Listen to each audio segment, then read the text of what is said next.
Hello दोस्तों, कैसे हैं सब। स्वागत है आप सभी का कॉमिक वर्ल्ड चैनल पर। तो चलिए दोस्तों, शुरू करते हैं सुपर कमांडो ध्रुव की कॉमिक रोबोट का दूसरा भाग। इसकी चिंता तुम मत करो, मेरे पास हथियारों का गोदाम भी है और उनको सही जगह पर पहुंचाने वाला एक अनुभवी आदमी भी है। तुम जाओ और कहर फैलाने वाली नई नई योजनाएं बनाओ।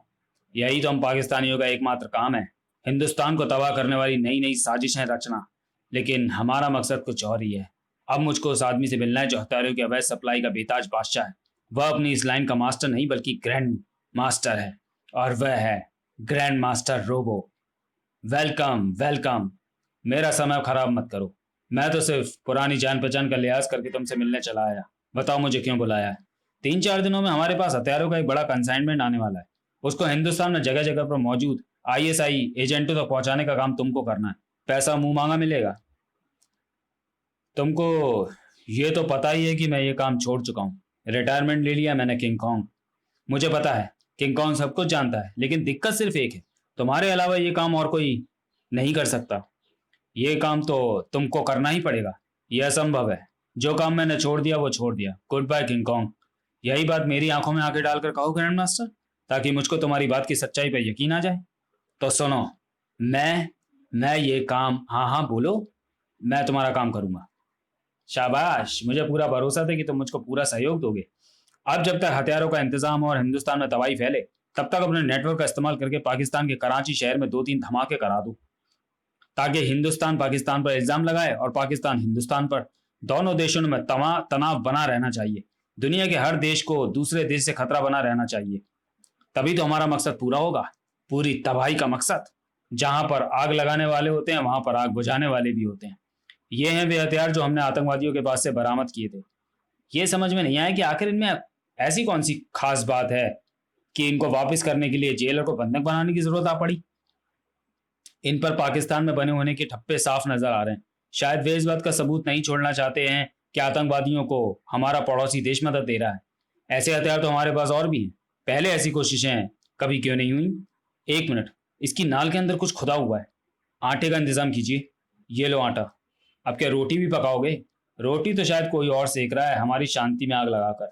इस आटे पर मैं नाल के अंदर खुद ही लिखाई की छाप ले रहा हूँ, और मुझे पूरा यकीन है कि ये लिखाई हमारे हर सवाल का जवाब दे देगी। उस लिखाई में जवाब तो जरूर था, लेकिन हर किसी को चौंका देने वाला। Made in India. व्हाट? ये कैसे हो सकता है। ये तो असंभव है। ये जो कुछ है आपके सामने है पापा। नाल के अंदर लिखी हुई लिखाई गलत नहीं हो सकती।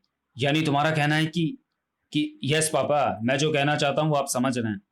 अब आपको इन हथियारों के ओरिजिन यानी निकलने का स्थान का पता लगाएं, तभी ये गुत्थी सुलझ पाएगी। ये कोई बड़ा काम नहीं, अभी 1 घंटे के अंदर इन हथियारों की पूरी हिस्ट्री पता चल जाएगी। You just wait. यह रहस्य उद्घाटन सनसनीखेज होने के साथ साथ हर किसी को चिंता में डाल देने वाला भी था। आप ये क्या कह रहे हैं commissioner. It it is just impossible. General call, Indian army. हम पूरी जांच करने के बाद आपके पास आए हैं जनरल कौर।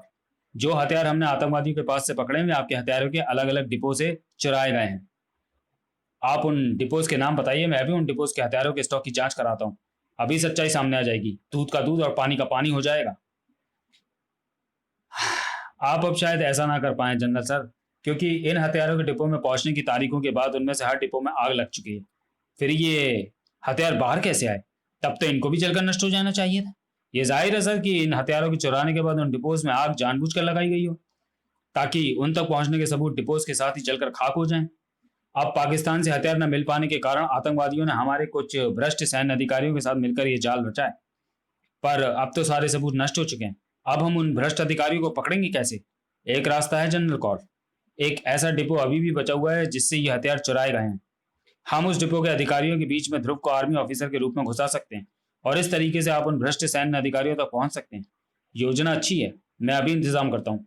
और 1 दिन बाद कारगिल एम्यूनिशन डिपो में। Captain Dhruv reporting sir.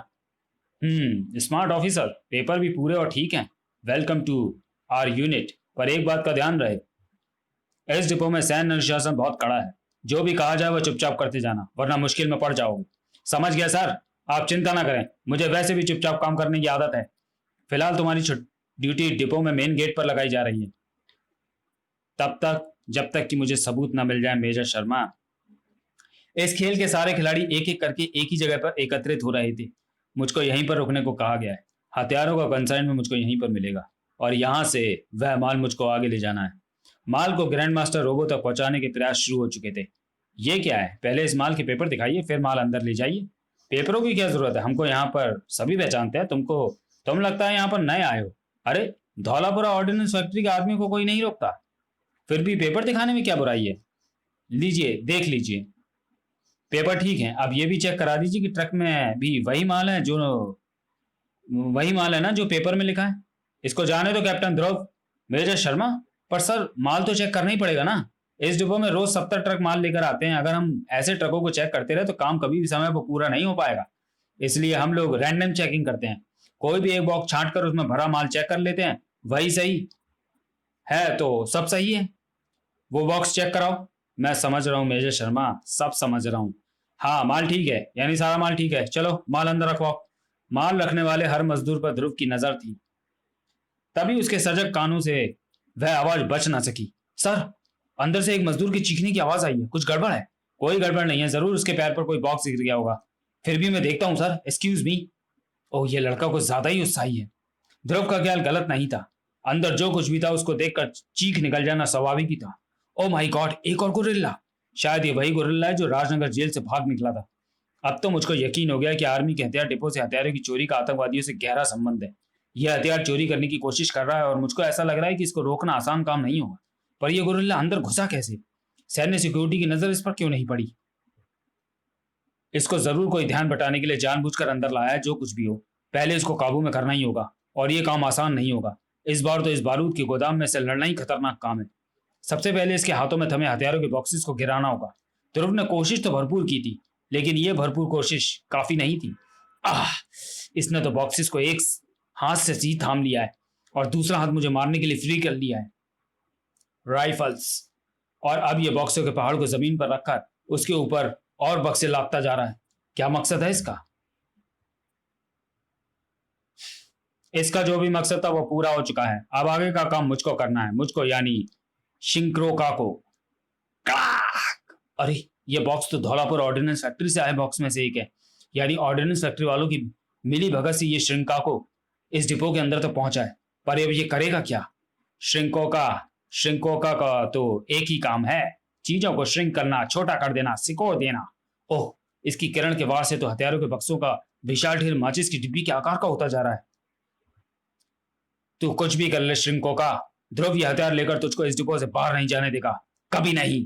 ओह, तू आर्मी मैन नहीं है, तू सुपर सुपर कमांडो ध्रुव है। और तेरा यहाँ पर मौजूद होना इस बात का सूचक है कि तुझको हमारे काम करने के तरीके की भनक लग चुकी है।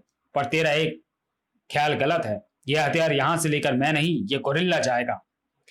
इसने गोरिल्ला को भी श्रिंक कर दिया है और अब वह गोरिल्ला छोटा होकर छोटे छोटे हथियारों के बॉक्स को लेकर भाग रहा है। पर अगर यही काम करना था तो हथियार सीधे ऑर्डिनेंस फैक्ट्री से ही चुराए जा सकते थे। यहां से खतरा मोल लेकर हथियार चुराने का क्या मतलब है? इस आकार से गोरिल्ले को तो रोकना मुश्किल है। अब तो श्रिंकोका को ही काबू में करके इस शटैन की जड़ तक पहुंचना होगा। यहां पर तो मेरा कोई मित्र पशु ही नहीं दिख रहा है जिसको मैं गोरिल्ले के पीछे भेज सकूं। ये बिल्ली, मैंने आज तक बिल्लियों से बात करने की कोशिश नहीं की, आज करके देखता हूँ। म्याऊं, म्याऊं। एक पल के लिए तो बिल्ली भी चकित रह गई। आज तक किसी इंसान ने उससे उसकी जुबान में ही मदद नहीं मांगी थी, लेकिन अगले ही पल वह चूहे के आकार वाले गोरिल्ला के पीछे दौड़ पड़ी। अब तक सैनिक भी घटनास्थल पर पहुंच चुके थे। रुक जाओ, यहां पर गोली भूल कर भी मत चलाना, इसको पकड़ने की कोशिश करो। लेकिन आगे बढ़ते सैनिकों के शरीर से श्रिंकिंग किरणें टकराईं और सैनिकों को खुद ही जान बचाने की नौबत आ पड़ी। उफ, बाल बाल बचे, अभी श्रिंकर इनको कुचल कर रख देता। अब इससे मुझको ही निपटना है। अरे, ये क्या कर रहा है? किरणों को मेरे बजाय ऊपर की तरफ क्यों छोड़ रहा है? ओह, मैं समझ गया इसकी चाल। ये ऊपर लगे खिड़की के शीशों पर किरणों को छोड़ रहा है और शीशे से वे किरणें परावर्तित होकर डिपो में चारों तरफ फैल रही हैं। मैं एक किरण के वार को तो छका सकता हूं, पर इतनी सारी किरणों के झुंड से कैसे बचूंगा? ओह, बचने के चक्कर में ये कहां पर आ गया हूं मैं? ओह, ये निशानेबाजी का सामान है। पुतले और निशानों को पेंट करने वाले अलग अलग रंग भी हैं, लाल, नीला, पीला। शायद ये पेंट मेरी मदद कर सके। पेंट का पूरा डिब्बा शंकर के चेहरे पर आ गिरा। अब ये पेंट तुम्हारी आंखों को ढककर रखेगा और जब तक तुम आंखों के ऊपर से ये पेंट हटा पाओगे तब तक मैं तुम्हारी आंखों को कई घंटों के लिए बंद कर दूंगा। शंकर देखने के लिए सिर्फ आंखों का मोहताज नहीं है, तेरी आवाज ही मुझको तेरी स्थिति बताने के लिए काफी है। अब संभल, या तो तू हथियारों से भरी भारी क्रेटों से बच ले, या फिर मेरी श्रिंकिंग रे के वार से बच ले। ध्रुव के सामने दोहरी मुसीबत आ गई थी और वह सिर्फ एक ही मुसीबत से बच सकता था। उसने श्रिंकिंग रे के वार से बचने की ठानी और भारी क्रेटों का ढेर उसके ऊपर गिरता चला गया। इन क्रेटों के बीच में फंसकर ध्रुव मेरी श्रिंकिंग रे के वार से बच नहीं सकता था। वह जरूर चूहे के आकार का हो गया होगा। अभी ढूंढता हूं उसको ये क्रेट हटाकर।